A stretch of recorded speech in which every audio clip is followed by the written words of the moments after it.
Good evening. Good evening. There. Is that the place? Is that? Yeah, there's a spot up here I've got to hit.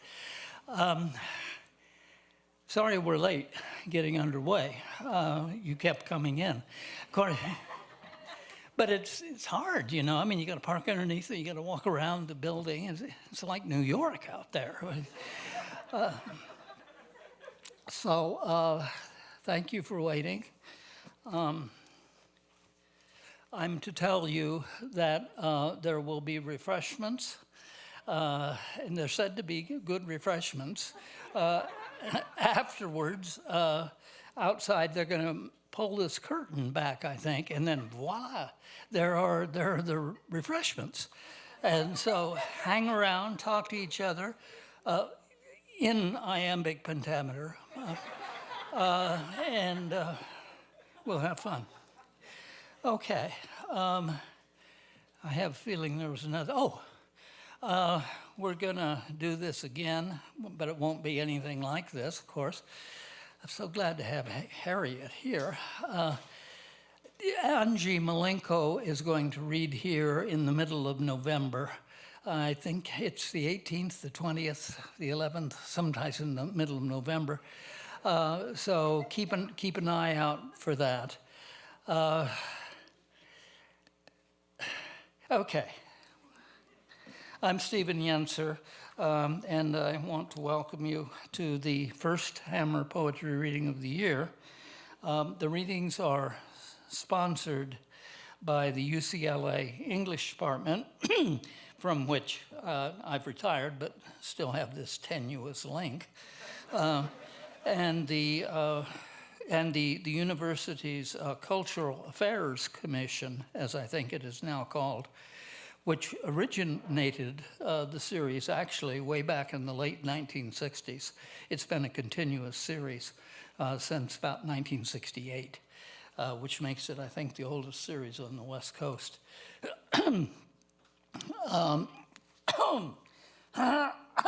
Excuse me.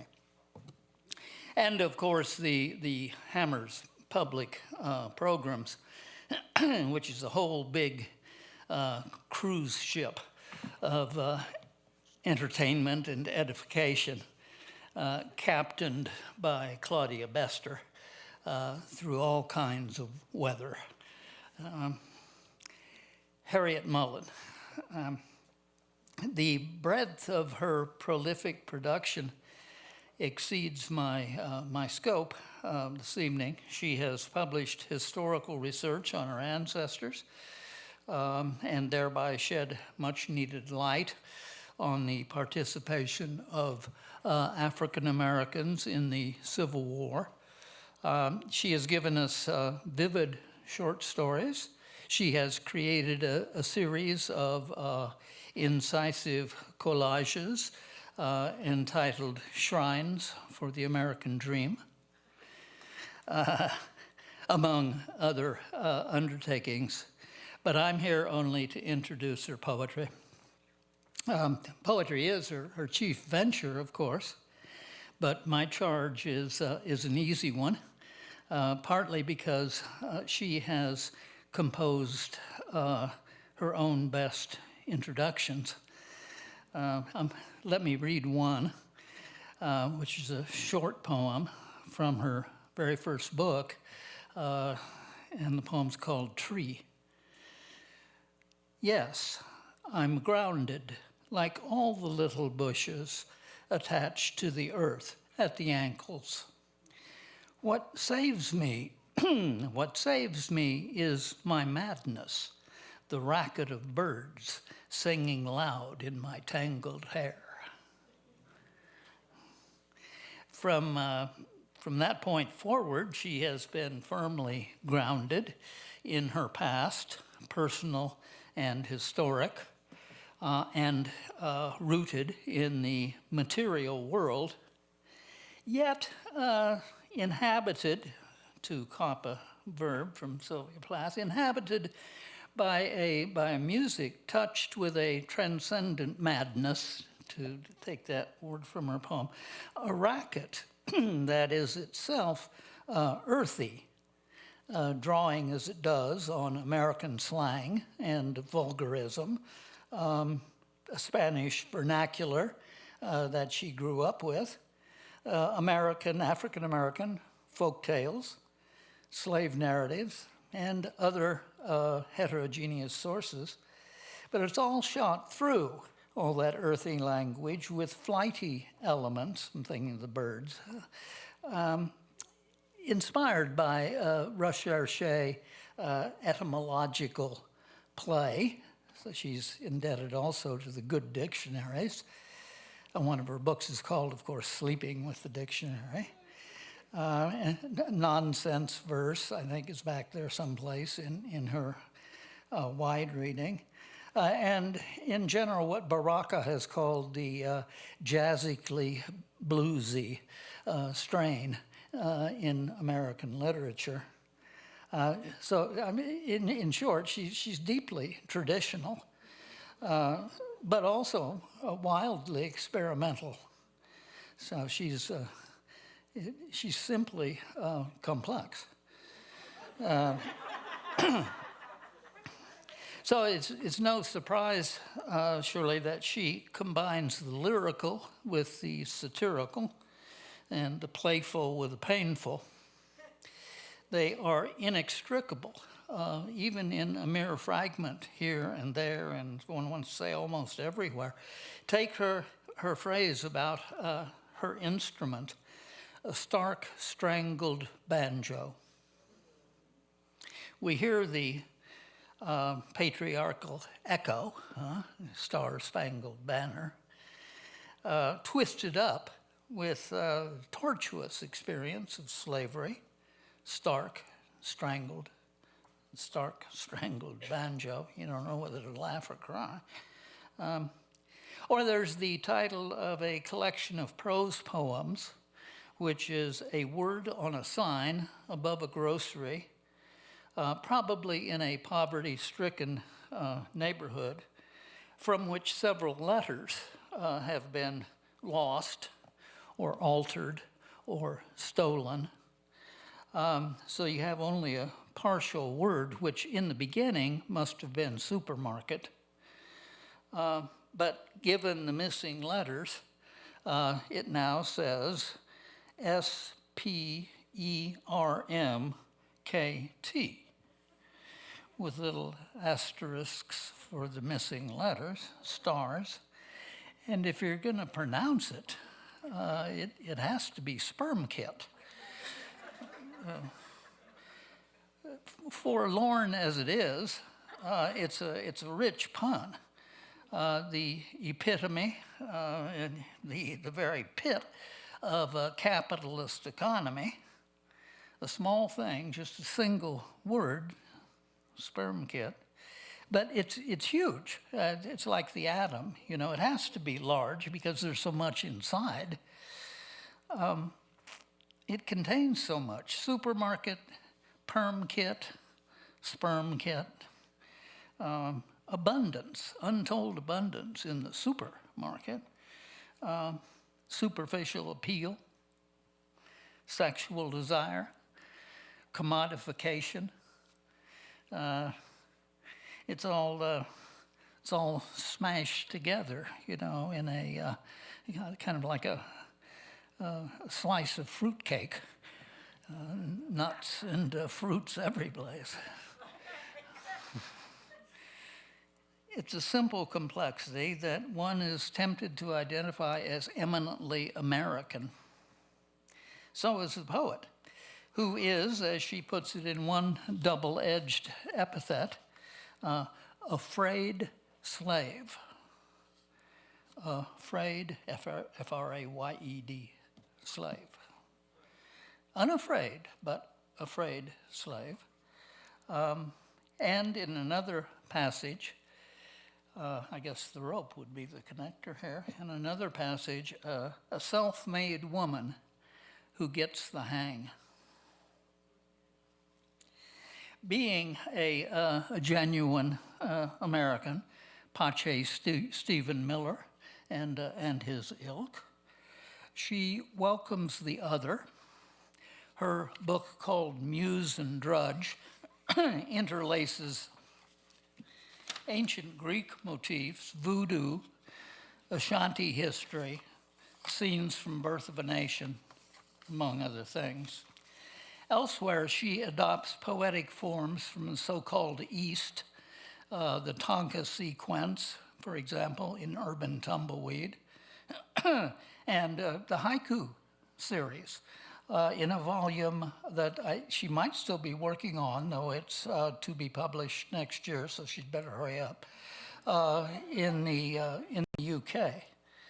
I haven't seen it, of course, so I can't guarantee that it will be as lexically ludic and as laceratingly critical, as comic, and as caustic about racism and misogyny and consumerism as some of her earlier work has been. But let's see. Harryette?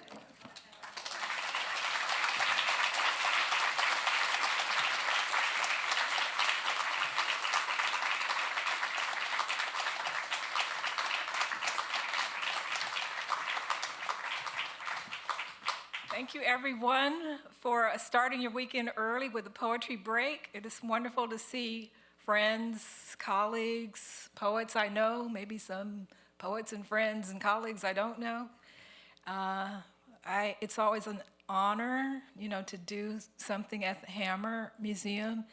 And, we all look forward to the mini seminar on the poet's work that we get from Stephen, who just has such comprehensive, thorough, and in-depth knowledge of the poet's work. And I want to thank also Claudia Bester, the director of public programs here at the Hammer, who brings us all kinds of delights. So I'm going to read from this manuscript that is going to be a book, we hope. They said so. Next year, and the title of it is Open Leaves, Poems from Earth, and it is haiku series broken up with some prose passages. I think I can manage to read all or most of it, so I'll see.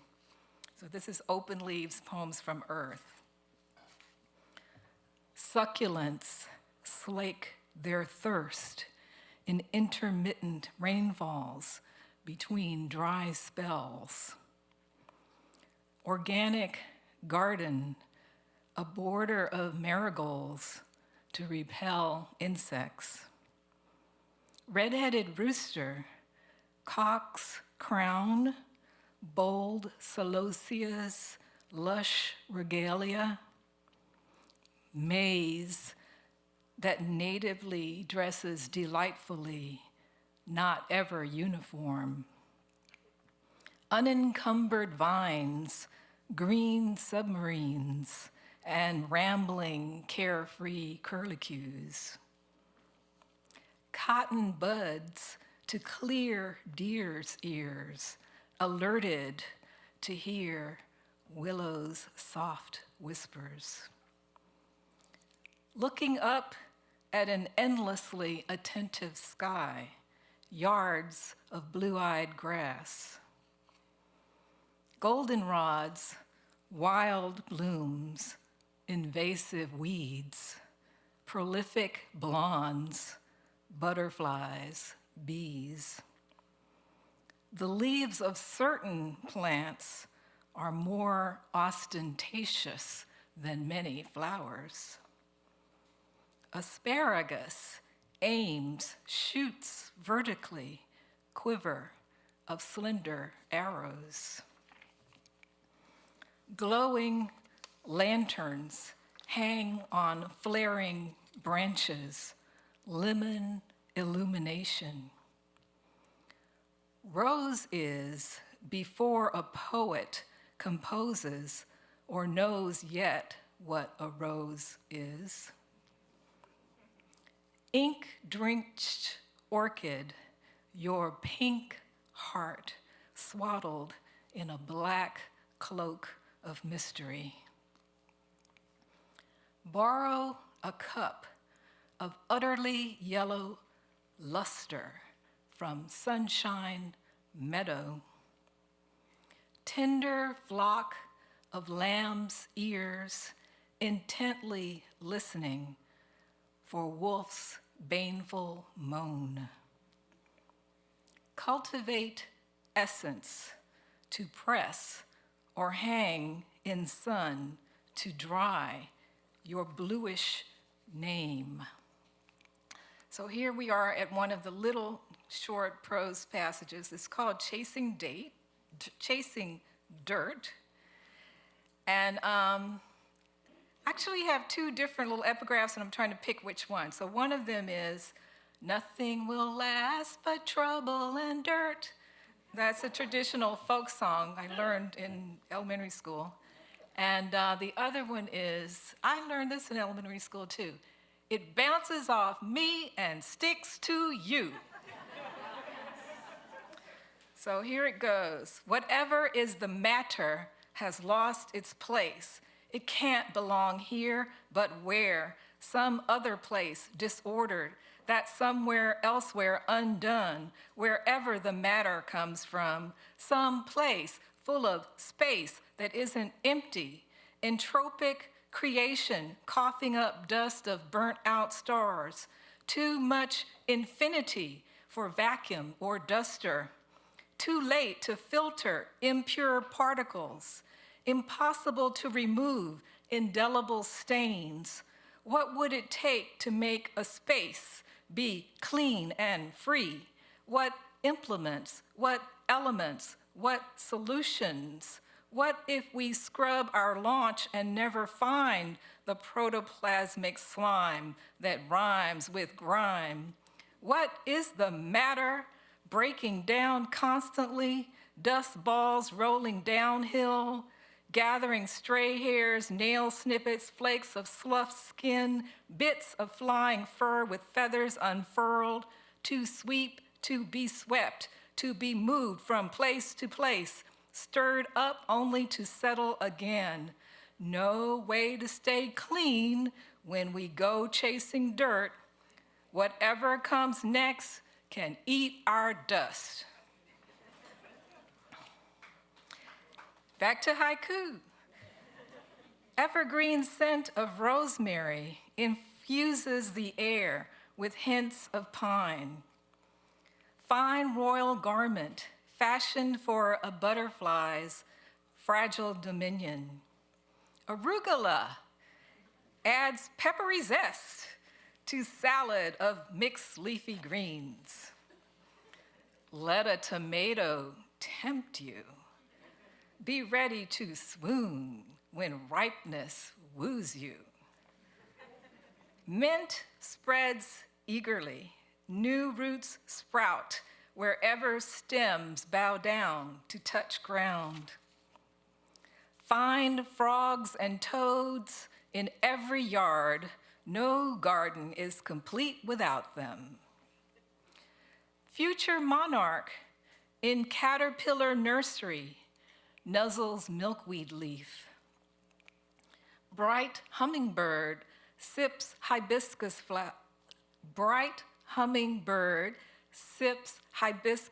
liquor, fuel of faithful flower. Zipped tight in their sleeping bags, who could imagine their deep black-eyed dreams? Tableau of long-stemmed dancers, assembled on point in supple tutus. Every flower a reminder of all that we miss when not looking. Open leaves fold as if in prayer, offering a silent blessing. A big bucket of ladybugs, no bargain when all are free to go. Not to be confused with cilantro, as a garnish isn't paltry. pick, nick, quick, finish ambrosial pawpaw's flesh, don't bite skin or seeds. Exploring dark earth, taproots reaching for sweetness, discover pay dirt. So here's another bump in the road, piece of prose here. It's called Flung from Dust. And the epigraph is from Franklin D. Roosevelt. Last year, the nation suffered a drought of unparalleled intensity. History may repeat itself. Flung from dust. They believed the land where they settled was theirs for the taking, so they took it, cleared it, plowed and planted it. Early every spring, they ordered seeds. They turned the soil and prayed for the right combination of sun and rain. Each year, they trusted that their fields would flourish, that they would harvest food to survive another winter, that they might live another year to sow a new crop in the land they had taken, a land that gave and gave year after year. After only a few generations of taking with no thought of giving back, they saw what had been living soil used up, worn out, turned to barren ground. Still, they plowed furrows into famished earth, hoping that rain would follow the plow. There had been rainfall. Then came years of deadly drought. No seed would take root in their exhausted fields. Nothing could grow in lifeless topsoil. No more than a thin layer of dust, particles of inert matter, with nothing to stop the wind from picking it up and blowing it from here to yonder across the plains. Reckless wind scattered dust. Reckless wind carried dust for miles, covering everything. Hunched bodies leaning against it, lost in chafing blizzards. Cars and tractors buried under suffocating drifts. The wind swept up the stifling dust and shoved it down their parched throats. They wrapped their faces with shawls and bandanas to keep from swallowing grit that stung their eyes, scratched the sky, and darkened midday sun, disastrous as a plague of locusts, a cloud of approaching doom. At last, to escape the devouring wind, they abandoned their vacant fields. Dreaming the abundance of green pastures, they left their homesteads shrouded in worthless dirt. Like the dust flung by wind, like swarming grasshoppers, they picked up and sat down in another place, thinking only of their hunger and the chance to begin again. After performing athletic feats, grasshopper resting on a leaf. Lovers of clover plant green stuff all over as forage and cover. Of all edible ovaries, what could taste as luscious as sweet figs? Okra's baby fuzz stiffens to bristles, loaded missiles point to sky. Technically a berry, eggplant, flowers, fruits, pale white to purple. A castle turret defending the treasury, protecting the crown. Though heartless, nevertheless, stern onion weeps for poor human creature. Praise the gardener who considers and cares for the lives of lilies.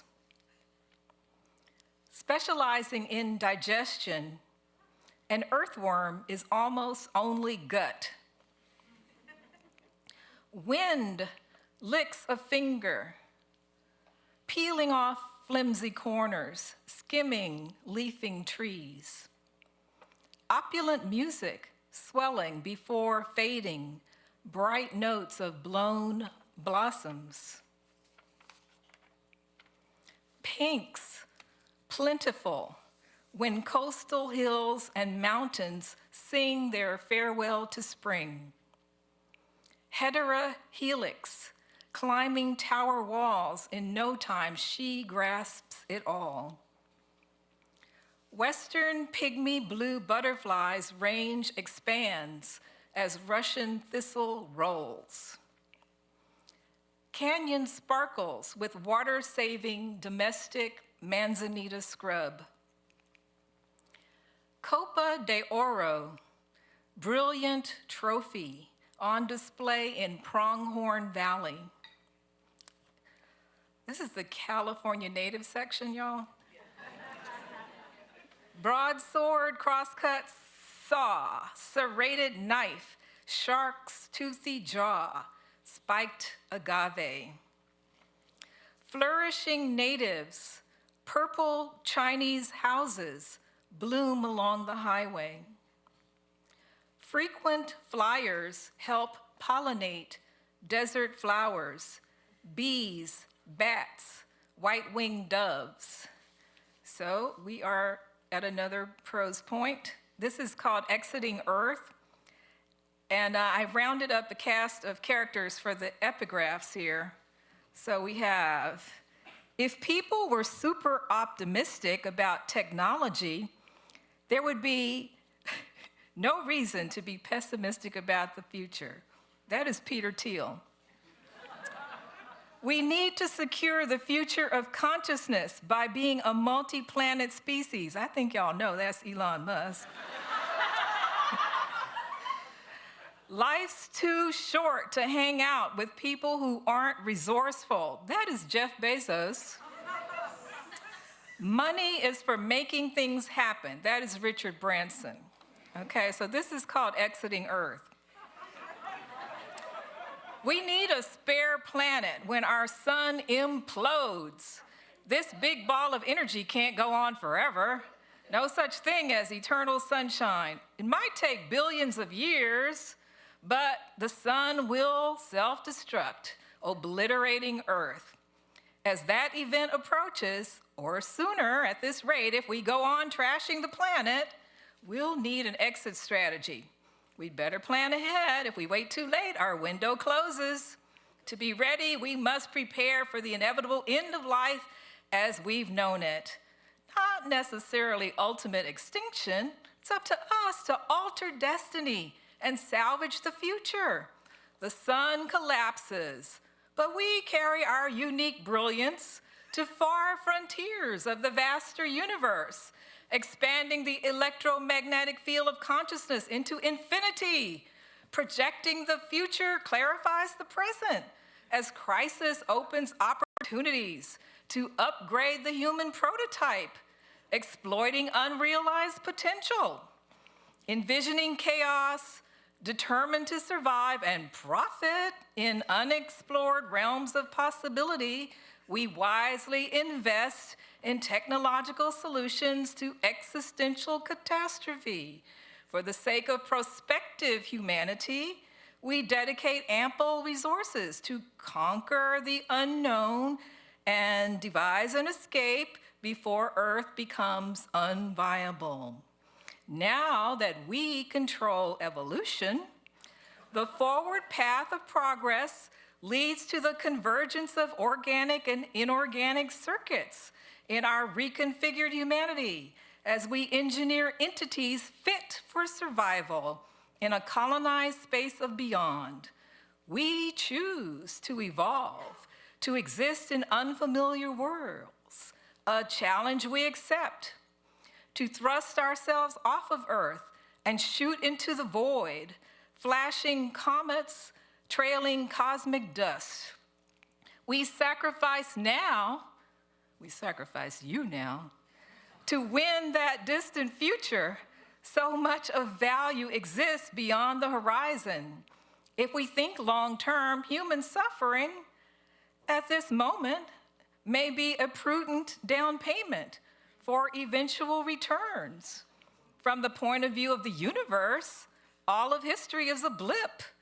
But we set sail intending to be winners. We choose to outsource ourselves to a far-off galaxy.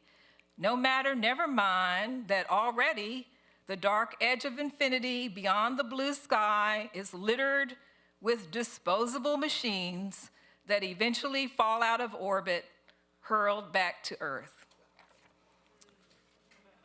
More haiku. Gastropods, snails and slugs will drown themselves in beer poured out to entrap. Loose lettuce leaves ahead of spring's end. Keep it cool or lettuce will bolt. Y'all heard about Liz Trott. She didn't last longer than a head of lettuce. Okay, that's because the lettuce ain't lettuce anymore anyway. Okay, it's plastic. Grow verdant rainbows, harvest hardy garden greens like colorful chard. Piquant peppers, please, taunt, tease with tongue-piercing taste, igniting desire. To buttery fruit, historic, prehistoric survivor, we offer a toast. Watermelon crossed Atlantic's perilous waves with black seed cargo. Injuries sustained while picking berries, snagged skin, bruised fruit, hurt feelings. As if a sunburned sunflower would turn away from the blazing sun. Firmly planted here, we go digging turnip greens, uncovering roots. Zucchini blossom, nestling under tangled shade, summing up summer. With her leaves burning, sacred smoke swirls, sages wisps of pungent wisdom. Purple clouds gathered in a brainstorm, artist dreams of cauliflower. Harvest moon's fullness, gravity's captive balloon, tethered earthbound fruit. Indelible juice, no color seeps darker, no color seeps deeper than beet's bleeding red stain. Walking into it, full breath of eucalyptus this rainy morning. No one could miss your strong design, till your sleek form is seen no longer. Petals so haunting, I'll always remember your moody blue beauty. And I'm going to end with the last of the prose pieces. This one is a bit longer than the other. It's called From the Soil. I don't know if I can sing this. This is a lyric from Guy Clark. What would life be without homegrown tomatoes? When I die, don't bury me in a box in a cold, dark cemetery. Out in the garden would be much better, 'cause I could be pushing up homegrown tomatoes. So, let's see. A wild patch of mint surrounding a heap of black soil is all that remains of fitful attempts to cultivate her urban garden. She has given up the effort, content to buy fresh produce at a weekly farmer's market. Her habit of composting kitchen scraps has left her with this mound of rich soil, no longer devoted to growing her own cucumbers, heirloom tomatoes, lettuce, and herbs, too busy, too distracted, too tired to continue. She has broken a family tradition, moved a further step away from working the soil. She sees her mother kneeling in her abundant garden, head bowed, as when she plans her planting, consulting the annual Farmer's Almanac, and leafing through her stack of organic gardening magazines. That is my mom for real.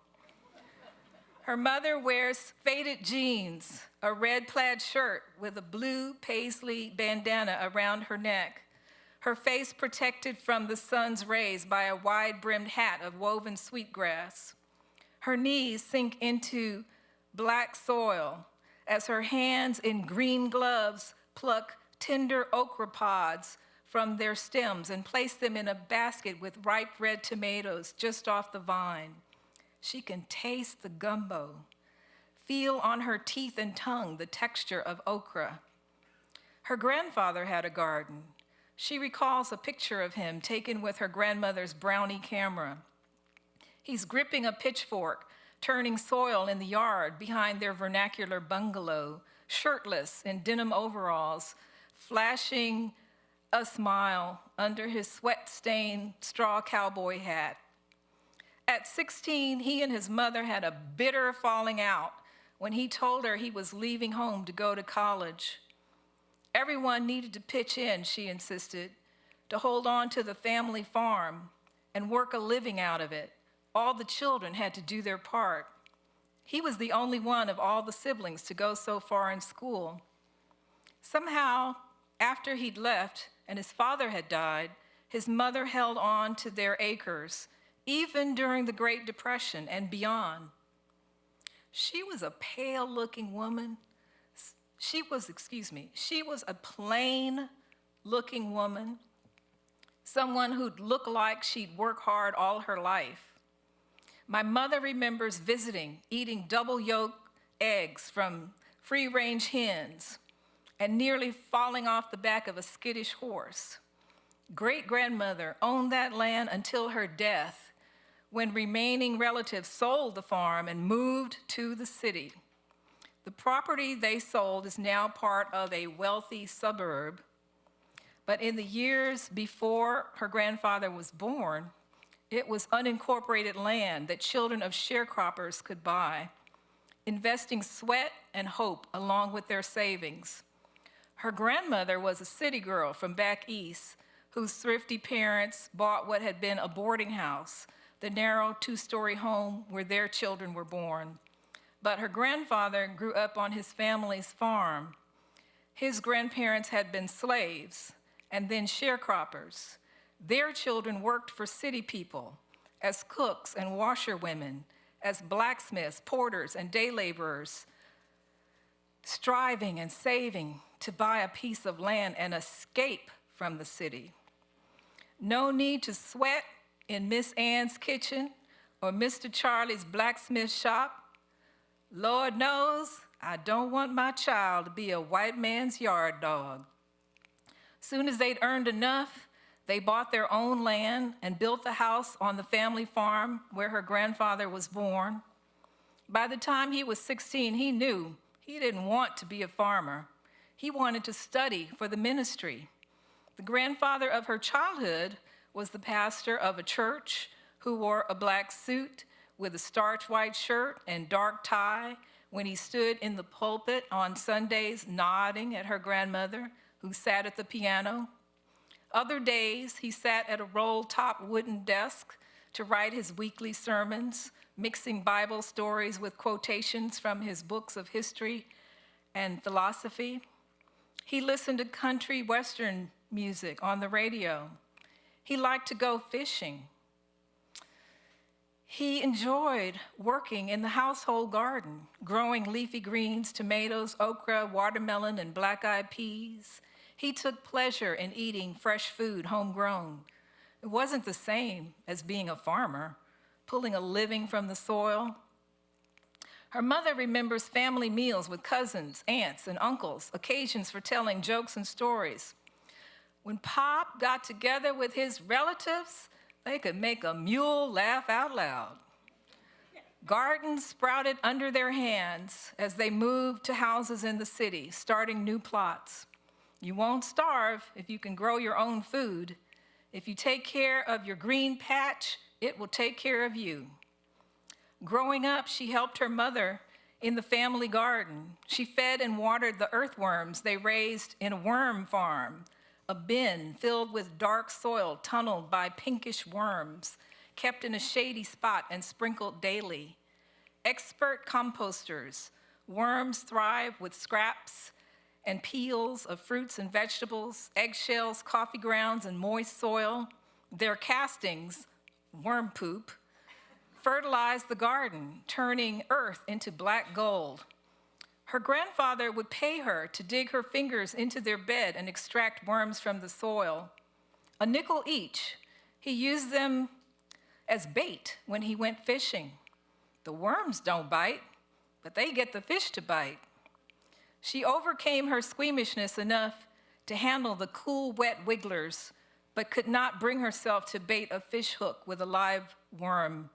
Yet, she never objected to the catch of the day that landed on her dinner plate with a garden salad. When she scoops a handful of black earth, she thinks of living things that keep the soil alive. Thank you very much.